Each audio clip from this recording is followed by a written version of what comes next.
Bonsoir et bienvenue sur le plateau de l'Esprit des Lettres, votre émission consacrée aux livres de religion et de spiritualité. Nous allons ce soir vivre une émission pleine d'espérance, une émission anti-crise en quelque sorte, anti-crise de l'Église, parce que nos trois invités et les trois livres qu'ils proposent montrent que la crise de l'Église, la crise du sacerdoce, cache peut-être derrière elle un véritable renouveau du sacerdoce.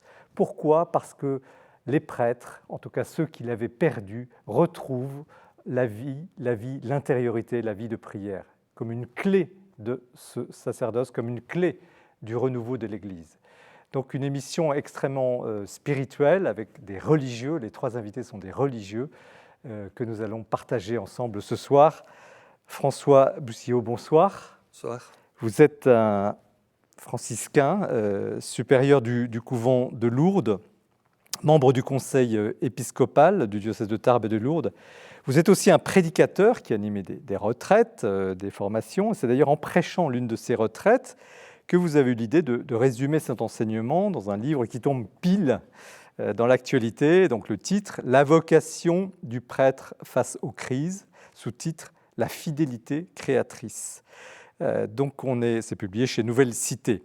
Donc cette crise du sacerdoce, vous la revisitez en quelque sorte, pas de façon naïve, avec un profond réalisme et une espérance à tout rompre. On va en parler tout à l'heure, parce que vous insistez justement sur cette intériorité qui, selon vous, serait la meilleure antidote contre la peur, cette peur qui paralyse, y compris sur la vision de l'avenir. Donc c'est un livre très tonique qui fera du bien à tous, prêtres ou non prêtres. Père Jacques-Philippe, bonsoir. Bonsoir. Alors, vous êtes un religieux de la communauté des Béatitudes. Oui. Vous avez exercé d'ailleurs beaucoup de responsabilités au sein de cette communauté. Vous êtes aussi un prédicateur renommé. Vous avez écrit des ouvrages de spiritualité qui ont connu, pour certains, un grand succès. Je pense par exemple à Recherche la paix pour celui-là, qui est un petit classique. Et puis, en pleine tempête d'évocation du sacerdoce, on parle beaucoup, évidemment, malheureusement, de ces histoires de pédophilie, vous publiez un ouvrage sur la paternité spirituelle du prêtre. C'est le titre, La paternité spirituelle du prêtre, sous-titre « Un trésor dans des vases d'argile », donc c'est aux éditions des Béatitudes, EDB. Donc c'est une question, au fond, à travers la paternité, c'est la question centrale que vous posez, qui est celle de la paternité dans l'Église, mais aussi dans la société. Oui, bien sûr. Et cette paternité qui est souvent la clé de la fécondité, on va en parler tout à l'heure. Donc c'est une réflexion extrêmement précieuse, alors bien sûr pour les prêtres, mais aussi pour tous, à commencer par les pères de famille. Alors, frère Thomas Joachim, bonsoir. Bonsoir. Alors, vous êtes également religieux, vous honorez d'ailleurs vos ordres par votre habit, et merci de le porter, prêtre de la communauté de Saint-Jean, surnommé les Petits Gris. Alors, vous avez été le supérieur de cette communauté quasiment pendant plus d'une dizaine d'années, un moment difficile, puisque vous avez été un de ceux qui a décidé de faire la lumière sur votre fondateur. Bref, votre vie de religieux, qui est plus calme aujourd'hui parce que vous enseignez la philosophie aux novices de Saint-Jobard, n'a pas été un fleuve tranquille, en raison de ces responsabilités de gouvernement international notamment, que vous avez portées et lourdement portées. Alors, est-ce que c'est cette expérience qui vous amène à publier ce livre qui s'intitule « Entrer dans la paix intérieure », méditation sur le psaume du bon berger aux éditions EDB, donc des Béatitudes comme le précédent? Vous allez nous le dire. Je pense qu'il y a évidemment un lien entre les deux, entre cette vie difficile que vous avez eue et puis cette paix, malgré tout, que vous savez rendre à travers cette méditation. Moi, je trouve ce petit livre une sorte de petit trésor pour qui veut approfondir sa vie spirituelle, qui veut rencontrer Dieu, disons-le simplement. Je crois que c'est un livre essentiel. Donc, voyez-vous, une soirée très, très intéressante, comme toujours, que nous allons partager ensemble. La crise de l'Église, au fond, elle n'est pas fermée. Il y a des pistes sérieuses, elles existent, ces solutions, nous allons le partager, le voir ensemble, et particulièrement dans ce contexte difficile, l'espérance ne fait pas de mal. Nous commençons comme chaque émission par un petit tour dans les rayons de la Procure avec Mathilde Mailleux qui nous présente l'actualité du libraire. L'actualité du livre religieux en ce mois de février, c'est tout d'abord un coup de cœur spirituel, un très beau livre, un petit livre, mais un livre dont tout le monde peut s'emparer. Il s'agit du livre du frère dominicain Grégoire Laurent Huyghe-Beaufond, Tu éclaires ma nuit, publié aux éditions du Cerf. C'est peu de dire que ce livre est une véritable consolation.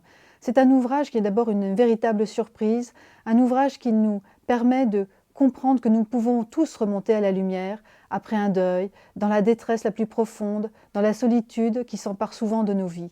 C'est un ouvrage qui est conçu comme un itinéraire spirituel, qui nous prend par la main avec beaucoup de douceur et de pédagogie et qui nous fait comprendre que Dieu se tient toujours auprès de nous, mais au sein de l'Écriture, encore et toujours. Cet ouvrage, je vous le recommande parce que d'abord il est magnifiquement bien écrit, parce qu'il s'adresse à chacun d'entre nous, parce que quelle que soit notre peine, eh bien ce livre est une consolation. Retrouvez l'enthousiasme à présent de Michel Cole, publié aux éditions Salvator. Là encore, un beau livre de spiritualité, un livre qui nous propose de remettre de l'allant dans nos vies. Mais de quel enthousiasme s'agit-il? Il s'agit de l'enthousiasme chrétien, celui qui est une sorte d'illumination intérieure. Alors pour cela, il s'appuie sur des figures qu'il aime beaucoup, comme celle de Paul VI, mais aussi et surtout peut-être celle de la vie monastique, cet exemple de rayonnement, de vitalité joyeuse et rayonnante. C'est un ouvrage qui donne la pêche, c'est un ouvrage qui nous redonne le sourire et qui nous fait comprendre de l'intérieur que l'enthousiasme est en chacun d'entre nous. Le pape qui voulait changer l'Église à présent, de Frédéric Mounier, publié aux éditions Presse du Châtelet. Magnifique enquête, grande enquête de ce journaliste, ancien journaliste du journal La Croix, ancien correspondant à Rome. Il nous dévoile tous les grands dossiers du pape François, il nous dévoile aussi les moments les plus importants de ce pontificat et puis aussi ses grandes encycliques. Vous allez donc, tout est balayé dans ce livre, mais aussi avec beaucoup de détails qui rend ce témoignage extrêmement passionnant. Et puis c'est un ouvrage qui nous permet de comprendre certainement de façon plus intérieure quelle est la véritable personnalité du pape François, une personnalité tellement aimée, mais aussi parfois un peu difficile à suivre. Femme de pape à présent, de Bénédicte Luto, publié aux éditions du Cerf. C'est l'ouvrage d'une journaliste, là encore, elle travaille au Figaro, et elle nous dévoile des portraits de femmes totalement inédits. Ce sont des femmes qui ont été au plus près de la vie des papes Pie XI, Pie XII et Jean-Paul II. Elles ont été leurs conseillères, elles ont été des confidentes, elles ont vécu un quotidien hors norme au sein d'une curie qui ne les aimait guère, mais elles se sont battues et surtout elles ont été appréciées de ces hommes, de ces papes qui pour eux était très essentiel. C'est un ouvrage qui est surtout très éclairant car il nous amène à comprendre que la place de la femme est décidément très importante dans l'Église. Une Bible des hommes à présent, publiée aux éditions Labor et Fides, une très belle collaboration dirigée par Denis Fricker et Elisabeth Parmentier, où ce sont des auteurs, hommes et femmes, biblistes, théologiens, catholiques et protestants, qui s'emparent tous à quatre mains, à double voix, à chaque fois d'une figure masculine dans la Bible. Cela peut paraître paradoxal, mais l'image masculine dans la Bible est très diverse, et c'est à travers des personnages comme Job, mais aussi Samson, David, les 12 apôtres, que nous allons découvrir et affiner notre regard sur la place masculine dans la Bible. Et puis enfin, je ne résiste pas au plaisir de vous représenter la magnifique encyclopédie parue chez Albin Michel en fin d'année dernière, Après Jésus, quand tout était inventé, les tout débuts du christianisme, quand il n'y avait pas de pape, quand il n'y avait pas de credo, quand il n'y avait pas de Nouveau Testament, tout simplement. Comment ont fait les premiers chrétiens? Vous allez découvrir tout cela dans cette magnifique encyclopédie dirigée de main de maître par Albin Michel.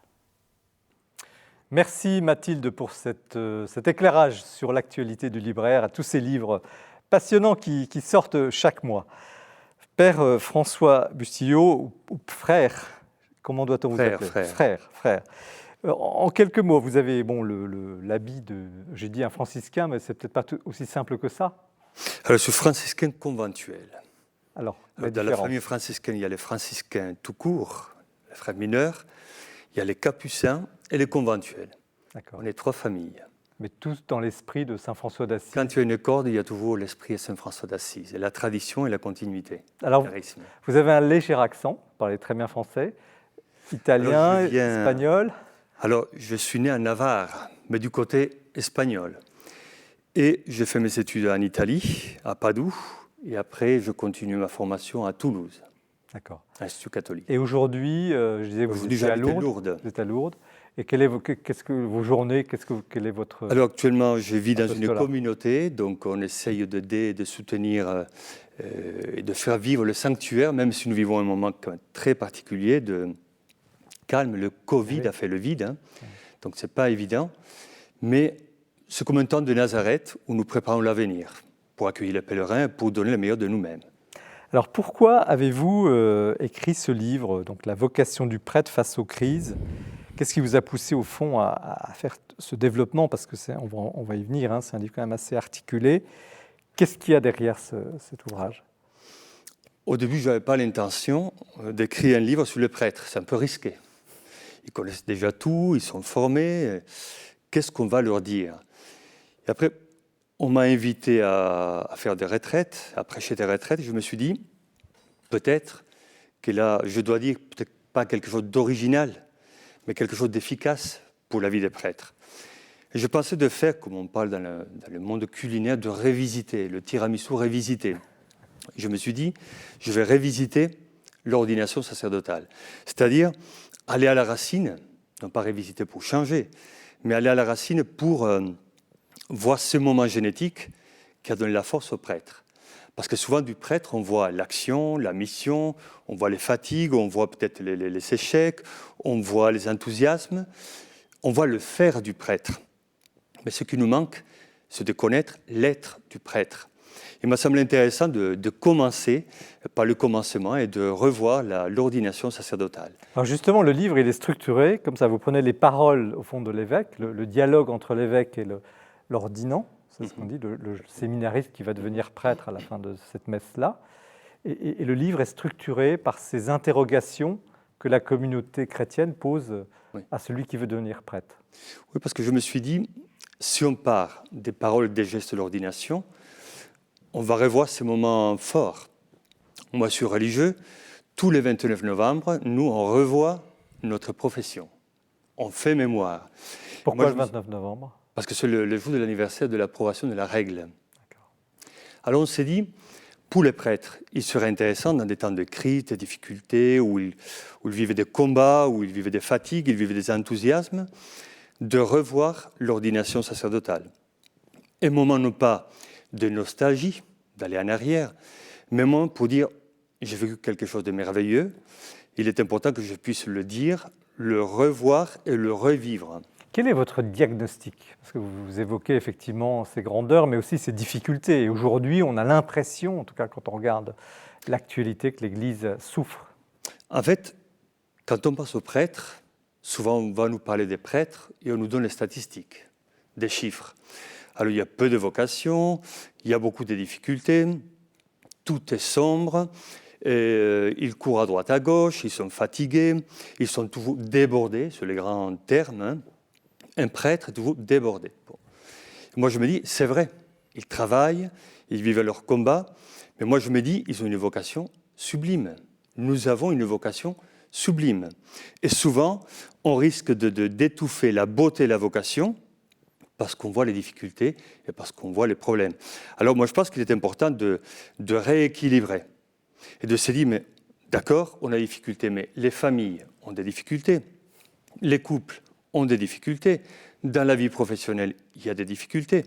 Comment nous, en vivant nos difficultés, nous disons, OK, nous avons des difficultés, mais la vie continue à donner le meilleur de nous-mêmes. Quel serait le point majeur, la difficulté majeure si elle existait? Peut-être la difficulté, c'est la peur et la résistance. On peut se dire, c'est trop dur, et même on peut le dire aux autres. On peut le dire aux autres prêtres ou aux fidèles, c'est trop dur, c'est difficile, et on rentre dans un fatalisme, moi je dis un peu dans le syndrome de Calimero, c'est trop injuste. Mais dire c'est trop injuste, c'est trop dur, c'est un peu basique. Notre vocation, elle est là. Nous vivons une époque, une période où il y a des défis et nous devons répondre à ces défis. Moi je pense que nous ne vivons pas l'époque la plus difficile de l'histoire. Moi je pense qu'après les conciles, je suis né après le Concile, mais ça n'a pas été facile. Oui, on en À l'époque parlera du tout à l'heure. modernisme, ça n'était pas Ouais. facile.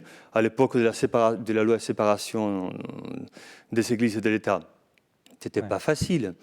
Nous vivons une époque, c'est la nôtre, et c'est là que nous devons répondre avec nos capacités, avec notre enthousiasme, avec nos fatigues, mais c'est là que nous devons répondre. Quelle solution, enfin, si on ne va pas simplifier trop les choses, mais quand même, les gens liront le livre, mais quelle solution préconisez-vous? Quelle serait, s'il fallait commencer par quelque chose, au fond? Vous dites, ils sont Moi, pour le faire. C'est difficile de dire une solution, mais je pense qu'une orientation qu'on peut donner aux prêtres, c'est de commencer par le commencement. Nous voyons beaucoup de livres, de témoignages, où nous voyons la mission, nous entendons ce qu'ils vivent. Je pense qu'il est important de commencer par le commencement, c'est-à-dire par l'homme qui a été appelé par Dieu. D'ailleurs, le titre, c'est la vocation. La vocation, c'est le commencement. Si nous vivons ce pèlerinage vers l'intérieur, vers nos racines, nous trouvons un appel de Dieu. Est-ce que nous étions les plus beaux, les plus intelligents, les plus sympathiques et les plus capables? Moi, pas en tout cas, je ne crois pas. Mais le Seigneur nous a appelés. Et si on part de la vocation, si on part de l'appel, on va revoir ce lien puissant avec le Seigneur. Et moi, je crois que nous voyons beaucoup l'extérieur et il nous faut un retour à l'intérieur. Non pas à l'intimisme ou à l'hermétisme, mais à la vie intérieure. Alors, il y a il y a beaucoup de choses dans votre livre, hein, mais il y a un moment donné, vous avez cette phrase « Je suis convaincu que notre monde matérialiste et nihiliste va à un certain moment s'arrêter pour vivre un saut qualitatif, de passer du savoir au croire ». En tout cas, vous en semblez annoncer, et peut-être est-ce la base de votre espérance, que nous sommes en train de vivre quelque chose de cet ordre-là. Pourtant, on n'a pas l'impression, franchement. Mais moi, je crois quand même que malgré tout ce qu'on voit, toutes les difficultés, tous les signes peut-être qui peuvent nous inquiéter, moi je suis convaincu que l'être humain a une intelligence et une aspiration à la transcendance. Alors aujourd'hui, peut-être nous ne voyons pas des signes très concrets, mais dans le ministère de tous les jours, nous voyons des personnes qui se posent des questions, qui cherchent, qui sont fatiguées peut-être d'une vision trop matérialiste, parce que finalement le monde, sans diaboliser le monde, on propose quand même des satisfactions éphémères en plus, et à la fin, est-ce qu'on est heureux? Il y a des satisfactions, mais on ne trouve pas le bonheur. Et moi je pense qu'à un certain moment dans la vie, dans le parcours, on va chercher en vérité, sans se cacher, sans tricher, mais on va se dire, mais par où passe mon bonheur? Et moi je pense que sans Dieu, sans le Seigneur, nous sommes perdus. Et on risque, nous le voyons quand même dans notre monde, les finances, la politique ont beaucoup de pouvoir. Et je pense que si on continue sur le chemin du pouvoir, du savoir, du faire, on va sombrer dans l'animalité. Et il y aura un moment où on va se dire, mais qui on est? D'où on vient et où on va? Et là, on va se rendre compte que Dieu est là, que Dieu n'est pas mort. C'est ce que vous appelez l'urgence de l'intériorité. Vous dites qu'il faut sauver la vie intérieure, vous dites qu'il faut muscler la vie intérieure. Il y a plein de citations de cet ordre-là. Vous fondez sur, au fond, votre espérance sur ce ressourcement au plus intime, mais certains qui nous regardent, qui ont des enfants, qui ont peut-être une vie de prière, qui n'en ont pas, qui sont croyants ou pas, ne voient pas trop ce que ça veut dire. Par où commencer? Mais je pense que déjà la vie nous donne et nous montre, surtout la vie professionnelle, familiale, affective, qu'on est souvent à la superficie. On fait du surf, donc on glisse, il y a un monde quand même passionnant, on va vite, on va toujours plus loin, mais je pense qu'il y a des moments où il faut faire de la plongée. Si on reste à la superficie, mais quelque part on va rester aussi dans le paraître, et peut-être par peur de disparaître, et sans doute par déficit d'être. Et moi je pense que si on travaille l'intériorité, on va aller en profondeur, on va découvrir qui on est en vérité. Nous avons tous nos aspirations, nos qualités, nos talents, nous avons aussi nos résistances, nos peurs, nos failles. C'est nous, c'est notre personne. Et parfois dans la vie extérieure, on se fait un personnage. Mais après, à un certain moment, il faut être vrai. Et donc, la personne est telle qu'elle est. Quand on va en profondeur, comme dit Saint-Augustin, on ne peut pas tricher. On est comme on est. Et à la fin, on répond, il faut répondre, il me semble, avec beaucoup de sérénité, avec beaucoup d'enthousiasme. Voilà la réalité de ma vie, voilà l'appel du Seigneur, je me donne, j'essaie de donner le meilleur de moi-même, j'essaie de travailler ce qu'il y a de pire, et voilà, et la vie continue, mais guidée par l'Esprit de Dieu. L'Esprit souffle quand il veut et comme il veut. À vous lire, on sent un prêtre heureux. Oui, je suis heureux.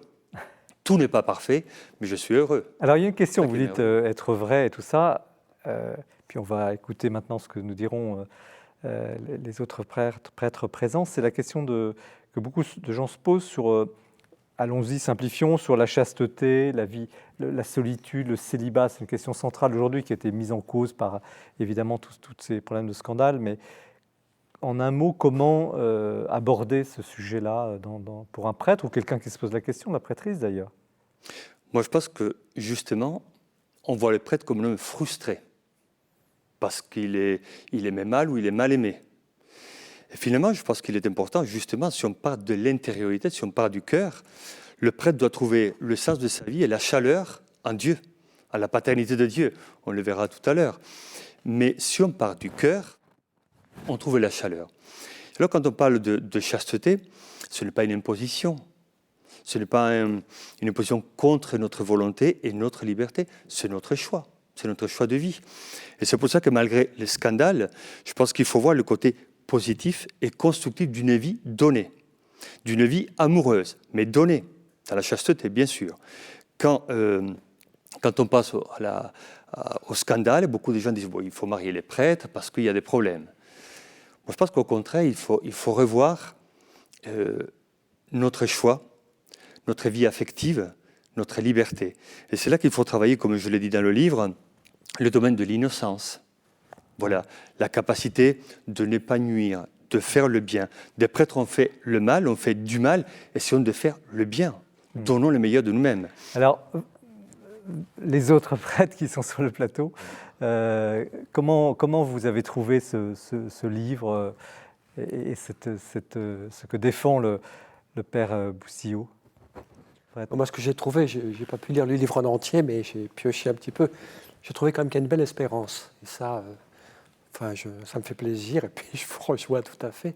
Puis une bonne analyse quand même un petit peu de toutes les questions d'aujourd'hui quand même. Et puis, puisque vous avez dit donc cette idée de revenir au point de départ, qui est la vocation, ce qui veut dire aussi que le point de départ, ce n'est pas simplement quelque chose de personnel à construire ou une vie qu'on fabrique selon je ne sais pas quoi. C'est qu'à la base, il y a un don de Dieu. Enfin, il y a un appel et un don de Dieu. Et moi, je crois que même si l'homme n'a pas toujours été n'a pas toujours été fidèle à ce don de Dieu, eh bien, ce don existe, il est toujours vivant, il est toujours actuel. Et donc, il y a toujours une source à laquelle on peut revenir. Vous voyez, quels que soient les problèmes et les difficultés, il y a une source à laquelle on peut revenir, où on peut boire, se laver, se purifier, se renouveler. Et je trouve que votre livre l'illustre très bien. Enfin. Frère Thomas, Joachim. Moi, j'ai trouvé que c'était magnanime, c'est-à-dire qu'il y a de la grandeur d'âme, j'ai trouvé dans ce livre, et que ça faisait du bien de le lire justement dans une période où on peut être un peu morose, de perdre l'espoir. Rien que les titres, ils sont stimulants, il y a quelque chose, Seigneur, ne nous laisse pas dans la honte. Et puis après, nous te choisissons comme prêtre. Rien qu'à se rappeler ce moment-là pour un prêtre, c'est extraordinaire. Le jour où il a entendu que ceux qui vont être ordonnés s'avancent et nous te choisissons comme prêtre. Wow, ça remet dans sa grâce initiale. Vous-même, vous l'avez en relisant, ça vous oui, rien que cette parole, on ne l'oublie pas, cette parole. Et nous te choisissons comme prêtre. C'est une parole qu'on a entendue un jour qui est fondatrice.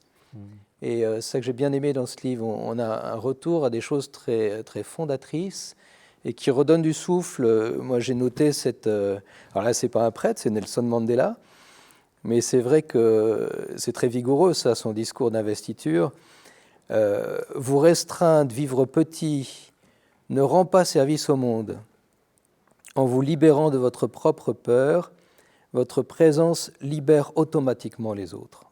Je trouve ça super et ça résume un peu pour moi cette idée de... Cette crise, je vous pose la question à tous les trois, dont on a parlé, qui est un peu au centre de cette émission, est-ce que c'est si grave? Parce qu'au fond, à vous lire, c'est plus une opportunité, la crise que traverse l'Église aujourd'hui. C'est grave, docteur? Mais la vie est crise. Hein. De la naissance jusqu'à la mort, la vie est crise. Et donc la crise est une opportunité. Et donc si on voit des difficultés, moi je pense que les difficultés ne sont pas paralysantes, elles sont stimulantes. Et donc, alors il ne s'agit pas d'être naïf. Moi je trouve que souvent on est très bon dans la constatation, on est bon à constater, à analyser. Après on a du mal à arriver à la synthèse et à la proposition. Moi, je pense que si on est à l'écoute du souffle de Dieu, on se laisse guider. Donc, Père? Enfin, moi, je pense qu'il y a des choses extrêmement douloureuses qui ont été vécues et il ne faut pas les sous-estimer. Mais en même temps, moi, je pense qu'il nous faut une grande espérance parce que Dieu est là. Et moi, je pense que Paul dit que les dons de Dieu sont sans repentance. Et moi, je crois que ce don que Dieu a fait à l'Église et puis au monde entier à travers le sacerdoce, il peut toujours le renouveler. Et puis même, Paul dit là où le péché abonde, la grâce surabonde. Donc moi, je crois que Dieu a cette puissance, cette sagesse, cette miséricorde, cette bonté de faire jaillir, même là où il y a un mal quand même terrible, il peut faire jaillir un bien plus grand. Moi, je crois que là, on est au cœur de l'espérance chrétienne. Frère Thomas, Joachim, vous êtes sur le... Moi, je dirais qu'une crise est épisodique. Quand une crise dure, c'est plus qu'une crise, ça devient une mutation. Et je pense qu'il y a des crises épisodiques qu'on a vécues. Celles-là, elles passeront. Il faut juste traverser. Et puis, il y a des mutations dans le monde qui sont en train de se passer. Et c'est là qu'il faut que les prêtres se disent, dans ces mutations profondes du monde d'aujourd'hui, ça va être quoi notre place? Quelle est la bonne nouvelle le bien qu'on va pouvoir faire dans cette période de l'histoire qui est quand même extraordinaire? Et comment vous pourriez caractériser cette nouvelle vocation, entre guillemets, du prêtre dans un monde en mutation? Il faudrait bien analyser la mutation en question, mais il me semble que ça va être du côté de l'espérance, là. Concrètement? Concrètement, ça va être l'espérance, comment on la communique déjà par le langage, par la prédication, par les sacrements. Et puis je dirais, c'est au fond ce que vous disiez au début, c'est-à-dire que il faut revenir à son appel originel et redonner du désir aux gens. Ce qui va mourir le plus vite, on le voit avec le Covid. Au début, on disait aux gens de ne pas sortir, ça les frustrait. Maintenant, ils n'ont même plus envie de sortir. Au bout d'un moment, on va couper même le désir. Et en fait, comment on va rendre l'envie d'avoir envie, comme disait l'autre? Alors, est-ce qu'il faut mettre en place des stratégies? Vous n'êtes pas très stratégie, vous dites que c'est plutôt une tentation dans ces situations-là de faire des plans, etc. Et vous avez cette très belle phrase, « Un pasteur ne gère pas, il aime ». Oui. Et pourtant, il faut de l'organisation quand même. Bien sûr. Il faut gérer, il faut aimer. Mais aujourd'hui, il me semble qu'il y a une tentation, surtout pour les prêtres, de leur donner une mission dans laquelle certains voient que la gestion. Et donc ce côté gestionnaire peut tuer le côté visionnaire, donc le côté prophétique. Et moi, je trouve que c'est dangereux. Il est vrai qu'aujourd'hui, quand on parle avec certains religieux, et surtout ceux qui ont des responsabilités, il y a beaucoup de gestion. Il faut être responsable, je ne dis pas le contraire. Mais en même temps, il est important aussi d'aller de l'avant. Il ne faut pas oublier qui nous sommes, et comme notre appel principal, c'est d'aimer. Donc on ne gérait pas les personnes, on essaie de les aimer. Je ne gérais pas les frères quand j'étais provincial, j'essayais de les aimer. Et finalement, même si, après, il faut être responsable, je le répète. Mais bon, on est dans cette dynamique. Sur ce sujet? Enfin, moi, je crois que c'est important de réfléchir sur les grandes évolutions, puis d'essayer de percevoir un petit peu. Mais moi, je crois que beaucoup au travail de l'Esprit Saint, quand même. Je ne pense pas qu'actuellement, on puisse définir de manière précise, voilà la stratégie précise qu'il faut utiliser pour renouveler le sacerdoce dans le monde actuel, comme fruit simplement d'une réflexion. Moi, je crois qu'il faut... Alors, je ne dis pas qu'il ne faut pas réfléchir, c'est important, mais je crois qu'il faut surtout faire confiance à la grâce. Parce qu'on voit bien, dans l'histoire de l'Église, que dans des moments absolument désastreux, il y a eu des surprises incroyables de l'Esprit Saint. Enfin, les franciscains, vous êtes bien placés pour en être témoins. Donc, et là, c'était de l'ordre de l'inspiration d'un homme qui a été saisi par Dieu et à la suite duquel l'Église s'est renouvelée. Donc moi, je crois beaucoup... Bien sûr, il faut réfléchir, essayer de percevoir les mouvements profonds de l'histoire, mais surtout être à l'écoute, disponible au travail de l'Esprit Saint qui nous donnera les bonnes réponses, enfin, qui saura faire surgir ce nouveau que nous attendons. On pressent un nouveau, quand même, au-delà de la crise. On pressent une nouveauté. Je crois par exemple que le fait que Saint Joseph ait été un petit peu donné comme patron actuellement, Saint Joseph, il a eu la grâce de veiller sur les tout débuts du mystère du salut. Et moi, je crois que ça veut dire qu'il y a des choses qui naissent actuellement. Il y a un renouveau. Alors, c'est encore très discret, c'est pas très visible, ça prendra de l'ampleur, mais c'est vraiment de l'ordre d'un don de Dieu. Et moi, je pense que si on est dans l'intériorité, dans l'écoute de l'Esprit Saint, très disponible, très libre, très ouvert, eh bien, l'Esprit Saint saura inspirer les personnes, guider renouveler les institutions et faire le travail qu'il faut pour que l'Église se renouvelle. Enfin, c'est pas une œuvre humaine, l'Église, c'est l'œuvre de l'Esprit. Et l'Esprit Saint, il souffle aujourd'hui. Il y a une grande... alors on pourrait parler, on en parlera tout à l'heure parce qu'il y a beaucoup de sujets, la gouvernance, la paternité, on en parlera à travers de votre livre. Mais il y a quand même une question un peu clé qui est la question du sacré. Et vous rappelez que le sacré dans l'Église, le mystère, que dans les années 70, effectivement, on a peut-être un peu laissé tomber ce thème, enfin, et qu'aujourd'hui, vous dites, une des premières missions de l'Église serait de faire naître la vie spirituelle, retrouver justement ce que vous venez de dire, cette essentialité de la vie intérieure qui va avec évidemment la charité, l'aide des autres. Mais vous pointez ce sujet. Oui, parce que quand on regarde le monde et notre société, moi je trouve qu'il y a beaucoup de violences, on est devenu un peu primaire. Je pense que justement la dimension de la sacralité, la dimension de l'intériorité, de la spiritualité, nous font redécouvrir l'âme. Donc, qui nous sommes en vérité et nos aspirations les plus nobles qui dépassent l'animalité et l'instinct primaire. Moi, je trouve que dans notre société, justement, il y a des personnes qui se posent la question, qu'ils ne sont pas satisfaits de cette violence, cette agressivité qu'il y a dans notre monde. On le voit, par un tweet, par un mot, on peut démolir. Et si on perd la dimension de l'âme, de la spiritualité, ben on va sombrer quand même dans des vies extrêmement dures, difficiles et cruelles. D'où l'importance d'aspirer quand même à ce Dieu qui nous attend, qui nous a appelés et qui nous demande quand même de donner le meilleur de nous-mêmes. Sur cette vision, j'ai l'impression que dans la Bible, tout commence toujours par un sens du sacré. Quand Moïse est envoyé et va changer toute l'histoire d'Israël, ça commence par le buisson ardent. Il s'approche et Dieu lui dit « ôte tes sandales, car la terre que tu foules est une terre sainte ». La crainte de Dieu est le début de la sagesse, c'est dit tout le temps dans l'Écriture. Le sens du sacré est initial. Père ? Ben oui, moi je crois qu'on a besoin de retrouver cette force, cette grandeur de la présence de Dieu quand même, oui, qui donne toute une dimension. Moi je trouve ce qui est un peu dramatique dans le monde d'aujourd'hui, c'est qu'on a un monde qui est très plat, vous voyez. C'est que du matériel, c'est que soit du corporel, du psychologique, de l'affectif, de l'émotionnel. Tout ça, ça a une grande valeur. Mais très souvent, c'est comme un monde à deux dimensions, et puis il manque la troisième, la dimension verticale de la grandeur, de la transcendance, du mystère qui nous fascine, nous attire. Enfin, et moi je crois que on étouffe dans ce monde, vous voyez. Moi, je crois qu'on a absolument besoin de retrouver une respiration, un nouveau souffle, des dimensions nouvelles.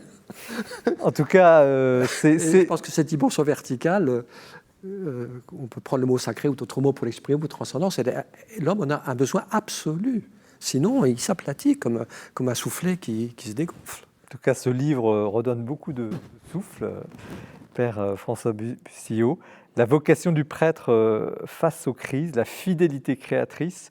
La couverture aux Nouvelles Cités, un petit peu sobre, hein, c'est franciscain conventuel, mais le contenu est vraiment riche, abondant et très tonique, comme je le disais au début de l'émission. Nous poursuivons l'émission avec le Père Jacques Philippe sur la paternité spirituelle. Restez bien avec nous, mais nous retrouvons Jean-François Roth, que vous connaissez bien, qui nous présente ce mois-ci le portrait du mois.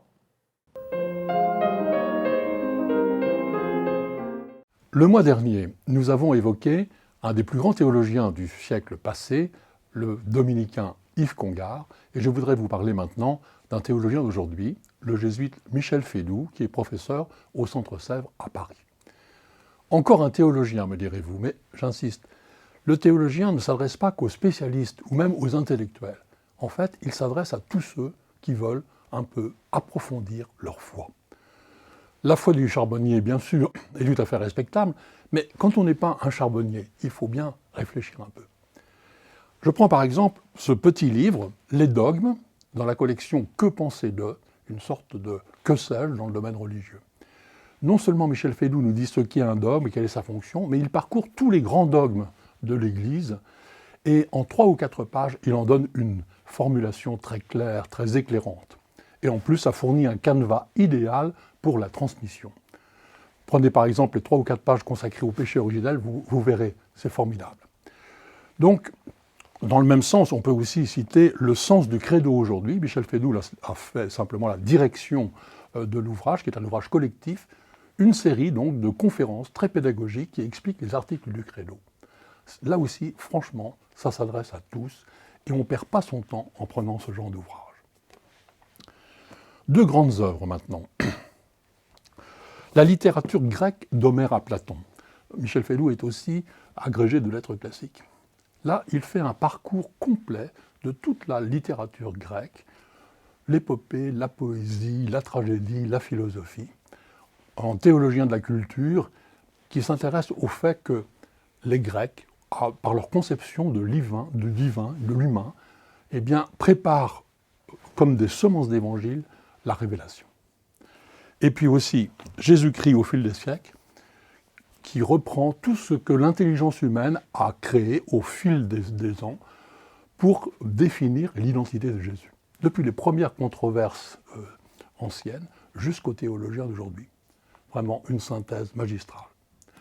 Et je termine en disant que Michel Fédoux a participé en tant que spécialiste des pères de l'Église, avec beaucoup d'autres grands auteurs, à l'encyclopédie Après Jésus, qui montre l'émergence du christianisme jusqu'en l'an 250, en s'intéressant particulièrement au rapport avec le judaïsme et en insistant sur la diversité de cette première Église. Voilà. La revue Études termine sa recension critique de l'ouvrage en disant cet ouvrage excellent est la référence francophone actuelle sur le sujet. Voilà. Nous avons la chance d'avoir avec Michel Fédoux quelqu'un qui sait transmettre son savoir et sa réflexion. On parle souvent d'un besoin de formation, on a raison.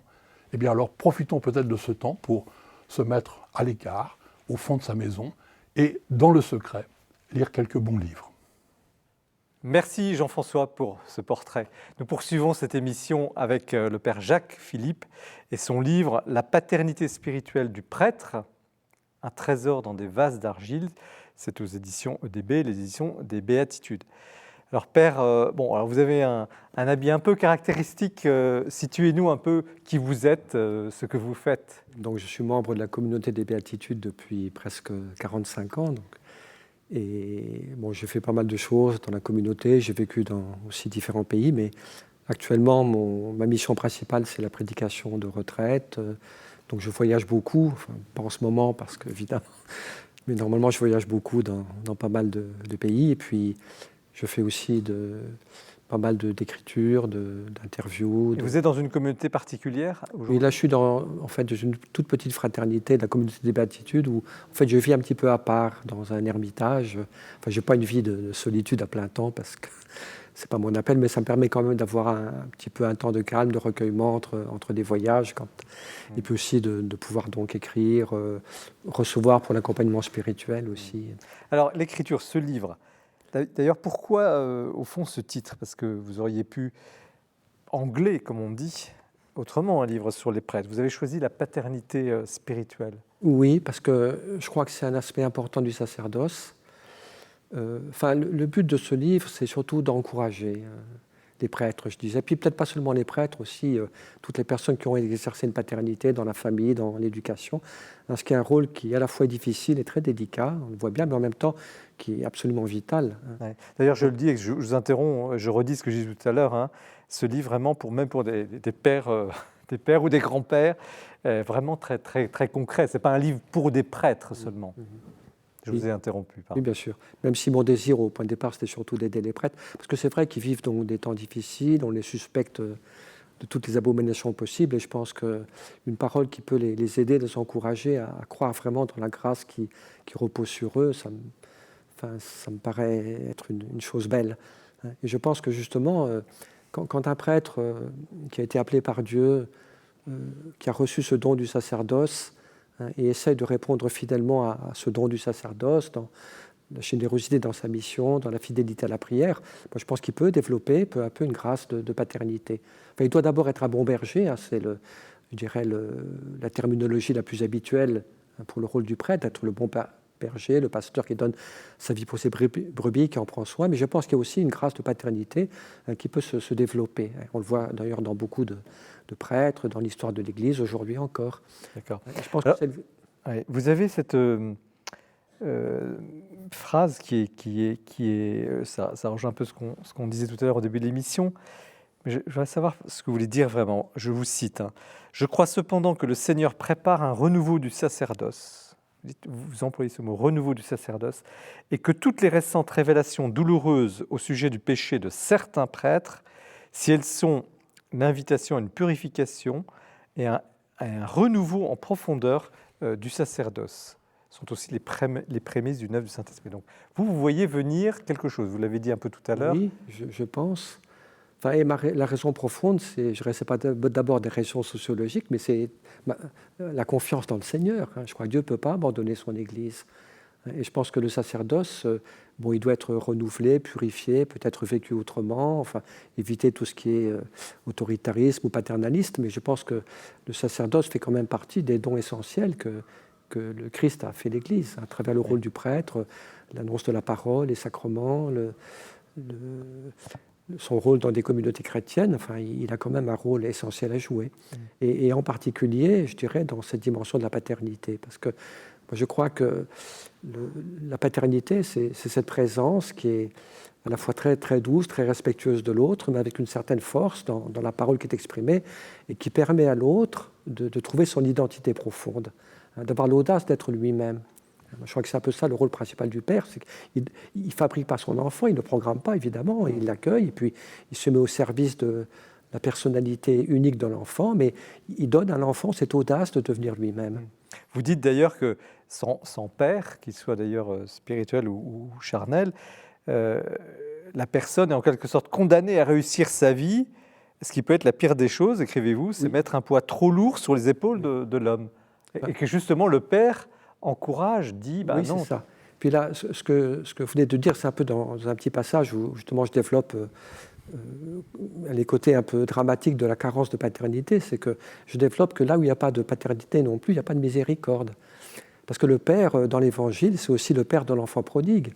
C'est le père qui reçoit son fils, qui, après avoir fait toutes les bêtises possibles et imaginables, se sent perdu, paumé, et puis il retrouve une maison où il peut être accueilli, aimé, où il peut retrouver le bonheur et retrouver sa liberté, sa dignité. Et moi, je pense que ça n'a pas de paternité, ça veut dire aussi qu'il n'y a plus cette demeure, cette maison, vous voyez, où quelqu'un peut toujours revenir pour retrouver son identité profonde, au-delà des erreurs qu'il a pu commettre. Il y a une sorte de paradoxe. On a l'impression que le père, c'est vraiment pour éduquer un homme parfait, et vous vous dites, c'est pas ça du tout. C'est aussi pour accueillir l'enfant qui a fait des bêtises. Voilà. C'est peut-être là qu'il est encore plus père que... Ouais. Alors, il l'est aussi par l'éducation, évidemment, hein, mais je crois que... moi, je pense que là où il y a de la paternité, il y a aussi de la miséricorde. L'homme n'est pas condamné à l'échec de manière définitive. Il peut retrouver la demeure là, où il peut être lui-même, où il peut guérir, où il peut retrouver sa liberté, se sentir aimé et accueilli. Mais comment trouver le juste milieu entre ce que l'on a reproché au père, au paternalisme, cette espèce d'aliénation, de domination, et puis ce que vous développez, c'est-à-dire aller chercher justement la personne dans ce qu'elle est, la porter. Je dirais que c'est une tâche très très difficile, être père. Parce que justement, il y a tellement d'ambiguïtés possibles entre soit l'absence du père qui n'est pas là, ou bien au contraire le père trop autoritaire. Enfin, bon, je n'analyse pas trop longuement, mais j'en parle un petit peu. Il y a 1000 déformations possibles de la paternité. Bon, c'est bien ce qu'on a. Mais je crois en même temps que donc il y a une ligne de crête, si vous voulez, qui n'est pas facile à trouver. Mais je pense qu'on peut la trouver parce que Dieu est fidèle. Et que quand on la trouve, elle est très belle, parce que moi ça m'a beaucoup frappé dans toutes les rencontres que j'ai pu faire de mes voyages, combien les gens ont un profond besoin de paternité, que ce soit des petits-enfants, des adolescents, que ce soit même des personnes, des businessmen ou une vieille grand-mère. Eh bien, quand une personne rencontre quelqu'un en face de lui, qui est un peu comme une certaine image de la paternité de Dieu, dans sa force et sa tendresse, eh bien, ça fait beaucoup de bien, enfin, ça encourage, ça rend libre, vous voyez. On le voit bien dans une famille, quand un enfant reçoit la bénédiction du père, eh bien, il est heureux, il est libre, il peut foncer, il va de l'avant. Il sait qu'il a une audace. Alors, au contraire, quand on n'a pas cette bénédiction du père, ce regard d'espérance du père, eh bien, on peut être un petit peu plus paralysé. Puis d'ailleurs, c'est un thème que vous avez pas mal évoqué, qu'on est beaucoup prisonnier de ses peurs aujourd'hui. Et moi, je pense que le père, il a aussi ce rôle-là, d'avoir un regard où il y a tellement d'amour et tellement d'espérance sur l'enfant, eh bien qu'il n'a pas peur d'être lui-même et de foncer. Alors, ce qui est curieux, c'est qu'au moment, justement, où depuis, disons, une petite dizaine d'années, on dit il n'y a plus besoin de paternité, non seulement, là, vous avez évoqué les carences de paternité, mais on théorise en quelque sorte une société sans paternité. Vous dites, attention, la paternité est au cœur de la société, elle est au cœur aussi de l'Église et des problèmes de l'Église. D'abord parce qu'elle est au cœur du mystère de Dieu. Et puis elle est aussi au cœur du mystère de l'homme. Enfin, moi, je crois que si l'homme a été créé à l'image de Dieu, c'est aussi pour exercer une certaine paternité. Et je crois que c'est comme ça que l'homme s'accomplit aussi dans sa virilité. Oui. La virilité, c'est pas de combattre des rivalités, des combats de coq ou je sais pas quoi, mais justement, la véritable paternité, c'est cette force qui nous permet d'encourager la personne fragile à grandir, aider l'autre à être pleinement lui-même. Et je crois que c'est dans la paternité que l'homme peut s'accomplir. Alors ça peut être une paternité dans le domaine de la famille, dans d'autres domaines, et en particulier dans le domaine du sacerdoce. Et je crois que donc il y a un très grand besoin aujourd'hui, parce qu'il me semble qu'il y a un peu partout dans notre monde une crise d'identité. Les gens ne savent pas qui ils sont. On court après son identité, de manière parfois aberrante, sur toute l'importance de selfie, de l'image de soi-même qu'on donne, d'Instagram, tout ça. Donc, tout le monde cherche à exprimer une identité, ou bien à trouver une identité, alors le développement personnel et tout ça. Et moi, je pense que... Puis on voit bien qu'il y a un grand flou dans l'identité au niveau sexuel aujourd'hui. C'est très, très flou maintenant. Et puis, il y a des tas d'adolescents qui veulent changer de sexe, je dirais presque pour un oui et pour un non maintenant. Bon. Donc, il y a cette espèce de flou au niveau de l'identité qui est assez dramatique, parce que dans le fond, personne ne sait plus qui il est. Personne n'est plus heureux d'être ce qu'il est. On rêve d'autre chose, on veut tout changer, mais il n'y a pas cette paix profonde, cette sécurité de savoir que je suis heureux d'être qui je suis parce que je suis aimé comme je suis. Et je crois que le rôle du père, c'est ça, il n'est pas le seul évidemment, mais il a en partie ce rôle de donner à l'autre cette sécurité. Je sais que je suis aimé et je sais que je peux aimer. Et donc ça me donne une liberté, une sécurité. Et donc je crois que le père, ce n'est pas lui qui fabrique l'identité de l'enfant, au contraire, il doit la respecter sa vocation, ses décisions propres, mais il a quand même ce service humble, mais très très important aussi, justement, de permettre à l'autre d'entrer peu à peu dans sa véritable identité. Oui, de l'aider à ne pas s'enfermer dans des fausses identités, et de rester dans l'infantilisme ou bien dans la rébellion, je ne sais pas quoi, vous voyez. Alors il y a une autre clé dans votre livre, la paternité, on l'a bien évoqué, puis on va maintenant écouter nos amis. C'est la question de la prière. Vous insistez énormément sur la prière comme fécondité du sacerdoce, notamment sur l'Eucharistie, l'adoration eucharistique. Pourquoi à ce point ça rejoint ce que je tout à l'heure repère? Il y a peu de affirmations fondamentales dans mon livre. La première affirmation, vous voyez, c'est qu'on ne peut pas être père si on n'est pas d'abord fils, par rapport à Dieu. Si je reçois ma main de Dieu, mon identité, ma mission, c'est toute cette relation filiale de Jésus avec le Père, ou dans sa prière, dans son lien avec le Père, Jésus reçoit son identité, sa mission et la grâce dont il a besoin pour prêcher, pour consoler les gens et tout ça. Et je crois que le prêtre, il n'est pas au-dessus le serviteur n'est pas au-dessus du maître, et le prêtre, il a besoin aussi de tout recevoir de Dieu dans cette relation de prière, d'intimité hein, comme Jésus le faisait. Donc ça, c'est un peu une des premières grandes affirmations. Hein. Pour être père, on doit être fils. Un fils de Dieu, mais aussi fils de l'Église, frère, dans le sacerdoce. Et puis, ma deuxième grande idée que je développe plus longuement, c'est que justement ce chemin de crête, hein, dont on parlait tout à l'heure, très très délicat pour une juste paternité, hein, eh bien, je crois que l'itinéraire spirituel qui permet d'accéder à ces véritables paternités, hein, c'est vrai aussi bien pour les pères de famille, eh bien, c'est le chemin des béatitudes, le chemin de la pauvreté du cœur, de l'humilité, de la douceur, de la faim et soif de justice, de la paix, enfin ça on en reparlera, mais de la miséricorde. Oui. C'est ça le chemin spirituel pour tout homme, hein, qui permet justement qu'on arrive à une vraie paternité, qu'on puisse tenir sur cette ligne de crête. Frère Thomas, vous étiez en charge de... Donc vous étiez père d'une communauté, et puis vous êtes prêtre. Comment vous réagissez à ce livre ? J'ai trouvé super que spécialement, il soit publié pendant l'année Saint-Joseph. Donc l'année Saint-Joseph, rappelons, le pape a décidé donc le pape François a voulu qu'il y ait une année consacrée, un petit peu mise sous la protection particulière de Saint-Joseph. Parce que Saint-Joseph, c'est l'exemple même de celui qui a exercé une paternité spirituelle face à un plus grand que lui. Et donc, il n'a pas pu mettre la main que ce qu'on craint toujours, voilà, qu'il y a du paternalisme. Saint-Joseph n'a pas pu avoir ce mauvais paternalisme à l'égard de Jésus, dont il avait la charge de sa croissance spirituelle aussi, de sa croissance comme homme, en grâce, en sagesse, comme dit l'Écriture. Et lui, il était là pour ça, sans doute totalement perdu, mais en même temps totalement lui-même.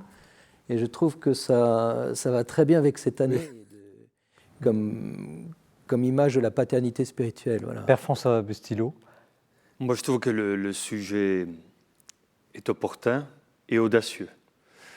Parce que je trouve que pendant longtemps, on n'a pas osé parler de paternité parce qu'on a eu peur du paternalisme. Oui. Et à la fin, vous le dites très bien, moi j'ai beaucoup apprécié, vous dites que la paternité, c'est la dimension de la stabilité, la présence, ça touche à l'identité, ça rassure.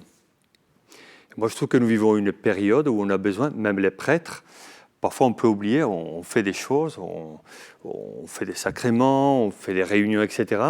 Mais il y a comme une dimension liée à la fécondité, liée à l'engendrement.